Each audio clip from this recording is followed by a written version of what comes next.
તો વડોદરામાં 16 વર્ષની સગીરા પર સામૂહિક દુષ્કર્મની ઘટનાના પડઘા આખા ગુજરાતમાં પડ્યા છે। ત્યારે વધુ એક સનસનીખેજ ઘટના સામે આવી છે। તો આણંદ નજીકના એક ગામમાં ગેંગ રેપના પ્રયાસની ફરિયાદ નોંધાઈ છે।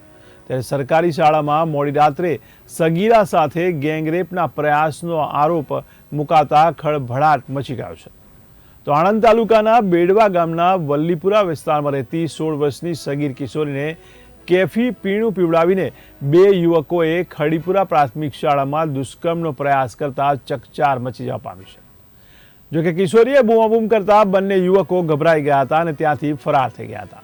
ત્યારે બનાવને પગલે ખંભોળજ પોલીસે પોસ્કો એક્ટ હેઠળ ગુનો નોંધી સંજય ચૌહાણ અને મુકેશ પઢિયાર અને સગીર કિશોરીને શાળામાં લઈ જનાર તેની બહેનપણી એમ કુલ ત્રણેયની ધરપકડ કરી વધુ તપાસ હાથ ધરી છે। સંજય સુરેશભાઈ ચૌહાણે પોતાની પાસે પાણીની બોટલ લઈને આવેલો હતો। તે પાણી કાયદાના સંઘર્ષમાં આવેલ કિશોરીના કહેવા મુજબ સગીરભાઈની દીકરીને પીવડાવેલો હતો, જેથી તેને ઘેન ચડતા તે તકનો લાભ લઈ અને આરોપી સંજય સુરેશભાઈ ચૌહાણ એની જોડે આ કાયદાના સંઘર્ષમાં આવેલ દીકરીની સાથે રહી અને ભોગ બનનારની સાથે અડપલા કરેલા અને સેક્સ્યુઅલ એસોલ્ટ કરેલો હતો। દીકરીએ પ્રતિકાર કરેલો હતો અને તેને બચકું પણ આરોપી સંજય સુરેશભાઈ ચૌહાણે બચકું પણ ભરેલું હતું અને આજુબાજુના લોકોને બૂમાબૂમ કરતા આજુબાજુના લોકો ભેગા થઈ જતા આ આરોપીઓ ત્યાંથી નાસી છૂટેલા હતા।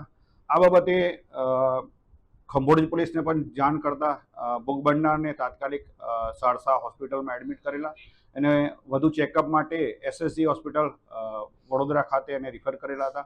આ બાબતે ભોગ બનનારે ફરિયાદ આપતા સેક્સ્યુઅલ એસોલ્ટ પોક્સો એક્ટની વિવિધ કલમો હેઠળનો ગુનો રજીસ્ટર કરવામાં આવેલો છે। સદર ગુનાની ગંભીરતા સમજી ઇન્ચાર્જ પોલીસ અધિક્ષક એસપી કુંભાવતે સદર ગુનાની તપાસ સીપીઆઈ દેસાઈને સોંપેલી છે। આ ગુનાના કામે ઇન્ટ્રોગેશન કરી અને પુરાવા મેળવી અને આ ગુનામાં સંડોવાયેલ એક કાયદાના સંઘર્ષમાં આવેલ કિશોરી અને બે આરોપી મુકેશભાઈ ભીમસિંહ પઢિયાર અને સંજયભાઈ સુરેશભાઈ ચૌહાણને ડિટેન કરવામાં આવેલા છે।